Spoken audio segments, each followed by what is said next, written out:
Hello there, World of Tankers, World Blitz, and welcome to the channel. Hopefully all of you are doing well out there, because in today's video, we're going to be talking about the brand new Tier 7 American Premium Medium Tank, the T26E3 Eagle 7. Now, one thing you're probably all wondering is where the heck is the Eagle? The tank is literally called the Eagle 7, and yet there's no American Eagle on the roof of it. So Wargaming, a big opportunity missed out there. I would have loved to have an Eagle on the roof of the vehicle, but we're going to be talking about this tank, the good things, the bad things. I actually have not played a singular battle in the vehicle yet, so we're going to be trying it out first of all live for you guys here on the channel. So looking at the gun, it has decent damage per minute. It's sitting at 2,110, and of course I'm running gun rammer, because you'll look at the penetration and oh, that is not great penetration. Now I will say the standard pen at 160 isn't that terrible. For a tier 7 vehicle, that's enough to get through pretty much all tier 7 mediums and tier 6 opponents you are looking at, but against tier 8, yeah, good luck penetrating them. As well, for the premium 202 is really going to struggle to penetrate tier 8 frontal. So if we're going up against a Tiger 2, yeah, good luck penetrating that. IS-5, IS-3, you're really going to struggle to penetrate tier 8 opponents. Even with calibrated on, I kind of did the math, it's not really worth it. This tank is meant to be a medium tank, not really a heavy dealer. But the issue with that is you take a look at the mobility, and this tank only goes 41 forwards. Now that's a bit of an issue, because of course if this tank is only going 40 forwards, that means that you're not going to be able to kind of flank as quickly as you wished. However, there is a bit of a difference, because this tank gets the only medium speed boost in the game, the improved engine power boost. So this makes it go about 8 kilometers per hour faster forwards.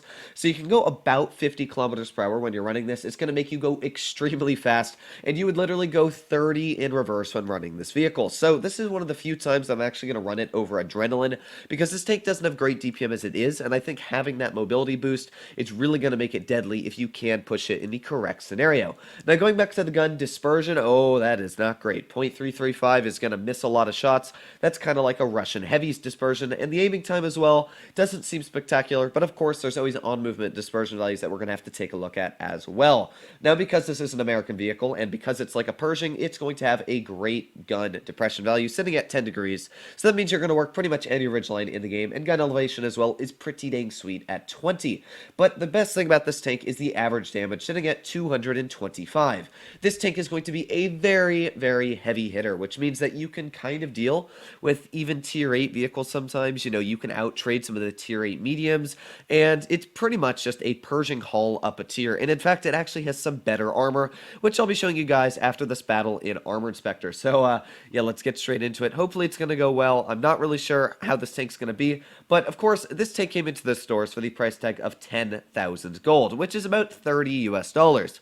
Now, I don't really know if it's worth the price yet, because the issue is it doesn't look like it's a spectacular vehicle. It looks like it's just going to be a decent tier 7 medium tank. Now, of course, that's good. I don't want an overpowered vehicle coming into the game. We don't want anything like the Smasher breaking the matchmaker. But the other issue, of course, is that if it's not good, then nobody's going to want to buy it. So this is a perfect battle here. Also, sorry for the little cut there. I had to cough. But while I do at least like the little American star in the back, you cannot put a camouflage on this vehicle, by the way, if you were wondering. So yeah, not a lot for the customization if you do like to customize your tanks, but I'm immediately going to put on my speed boost so I can get into position, and let's see how quick it does seem to go with the speed boost on. That's actually not too bad. So as you can see, with speed boost on, the tank seems like it goes decently quick. Now that still doesn't go extremely quick when you think about it, but at least the speed boost is going to give it great engine power, so you're really not going to slow down even when going uphill. So here we are into position, and we're going to start testing it out. So there's the AMX, nice little tap right into the tracks of that guy. And you know what, the reload actually doesn't seem that bad on the tank. It's only about a 6.4 second reload. Again, for 220 damage a shot, that is not terrible. So another nice tap right into that KV-1S, but that was not where I was aiming, if you'll notice. I was aiming at the upper plate, and I think that shell actually went into the lower plate. So we've got the Cheery up in front, and hopefully that Cheery is running the stock gun. We've also got a KV-1S off to the side. I'm going to actually push up, because I know that they got one KV-1S off off to the side as well, which we're going to get another nice tap right into. But I think that if I can deal with the Cheery here, who's actually not even shooting at me, this is going to be perfect. So I'm going to, I was going to put on my adrenaline, but I don't have adrenaline, and I just realized. So let's just get two nice taps right into that Cheery. Now my Cheery's going to start tapping this guy. He's going to get tapped again, though, so that's not too good for him. But we're going to be finishing off this Cheery right now. So far, you know what? I'm actually not minding the vehicle. As I said, against Tier 7 opponents, I think it's going to be pretty good because you don't really need the craziest of penetration to get through other Tier 7s, and as you can see here, that's pretty well holding up. So we got the ARL sticking right out in the front, and I know that this thing actually has decent armor when you're using your gun depression. So that was a nice tap into the ARL. Let's get one more tap. I know the ARL's got a super deadly gun, so I don't want him to be able to use it on me, but there you go, a really stupid tap from the KV-1S right into the cupola of my vehicle. That is not something you see every day, so I'm going to push up a little bit more aggressive here. This KV-1S pulling out once again, and we got a nice little tap right into him here. So I'm just going to kind of hold this position, and I'm not sure if the KV-1S is going to push out, but let's put on our speed boost once again. Let's see if we can use our mobility. Oh, that's not good. Okay.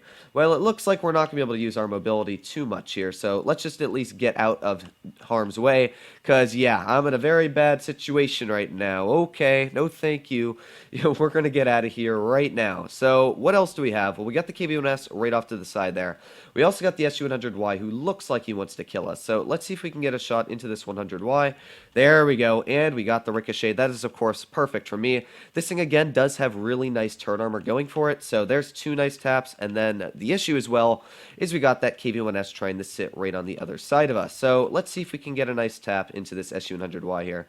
Come on, back up. Yes, perfect. All right, we are butchering this SU-100Y now. My voice kind of cut out there, but well, you can see that we're doing a pretty solid job so far. Now, we do got a lot of deadly vehicles left. We still got the KV-1S over here, who I'm actually going to load. Oh, this thing has secondary AP shells. I did not realize that. Okay, so that's one thing that I just learned now. So let's see. We got the KV-1S off to the side. That shell hit that guy in the cupola.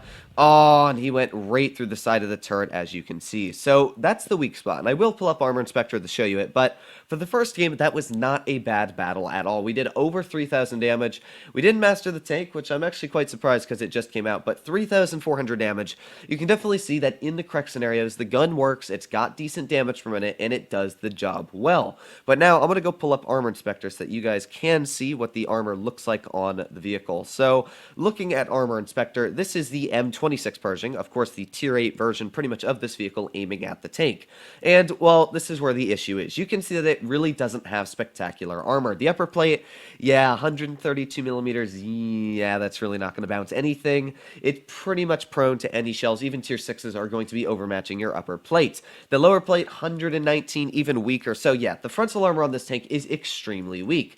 And even when using 10 degrees of gun depression, it's still only about 150 millimeters, so yeah, that's where you can see I got penned a lot, is using that gun depression. The tank really isn't fantastic. And while the turret is pretty dang good, that turret, in fact, is amazing on the mantlet, the issue is those cheeks. You saw I got slapped right from that KV-1S in the cheeks, and it ended up killing me because the cheeks are only 120 millimeters thick. So the tank's good, but it also has some very, very bad weak spots. Those cheeks are very weak, as you saw. I got tapped in the cupola as well. That was just a really lucky shot because, as we know, the KV-1S is not a very accurate tank. Now, the side armor, you actually can see. You can get some nice auto ricochets. It's got a little bit of a curvature, but overall, this tank is pretty much a full-blown medium. It doesn't really have good armor. In fact, there's one vehicle that this tank really acts like, and that is the T25 Pilot 1.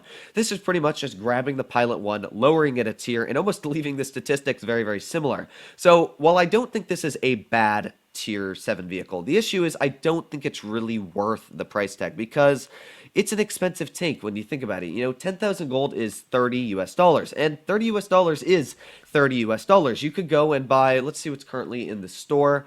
You could go and buy the Sturdy Front bundle for 15,000 gold, and that would be a way better bundle in my personal opinion. You could buy Carnarvon Action 10 for 12,500, or the Defender Mark 1, or even the Object 252, a Tier 8, almost overpowered vehicle for the price tag of 10,000 gold. The IS-3 Defender for 8,500. So, yeah, these tanks are a lot cheaper, and they're better for what you're getting. So, while the Eagle 7 is a good vehicle, I don't think it's worth the price. I think it's a good collector tank, but past collecting it, I don't think it's anything worth buying. I just think that it actually looks pretty nice, but you're probably never going to see me driving this tank after I do record today's video. So, by the way, of course, if you enjoyed today's video, maybe you learned something about the tank, it stopped you from buying it, please make sure to smash that subscribe button down below, as it helps out the channel a crazy, crazy amount. Now, one plus I will say is that I noticed that the AP shells are both, which means that the premium shells on this tank as well deal a lot of damage, or not a lot of damage, but they deal a lot of penetration, because if I was to run calibrated, it would be about 212, but there's also shell normalization, so it would be about 225 millimeters of premium pen, which is enough, I will say, to get through the lower plate of most Russian heavy tanks. Still not enough to get through like a Tiger 2 or, an AMX, but it is enough to get through certain tier 8 heavies, which, most tier 7 mediums, let's say like the T34-85 Rudy, would not be able to. Now, I'm not really sure what the enemy team's doing. Hopefully they don't have anybody sitting across there, but I'm going to be pushing up. The thing that this tank really reminds me of right now is a Cent 7-1 from that mobility. You can really see that the top speed definitely seems a little bit sluggish. So let's get a shot into that Cromwell there.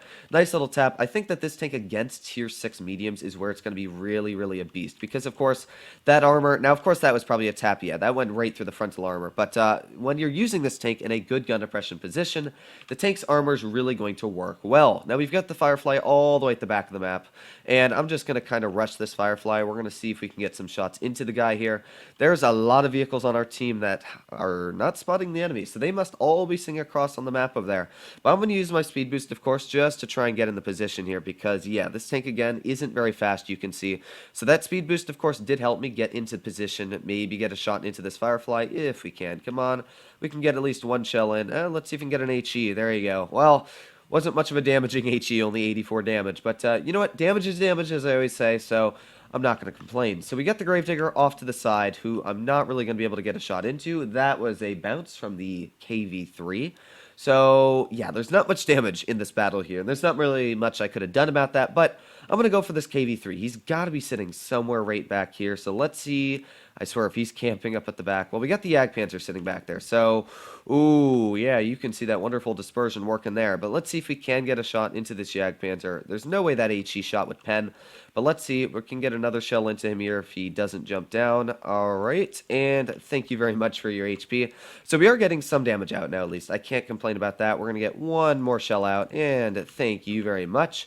Now, of course, we still have that KV3 that's right in the front, and I'm not sure exactly where he is. I'm expecting to be shot right now, but apparently not. So they got a VK36 and as well a KV3 back here. There's the 36.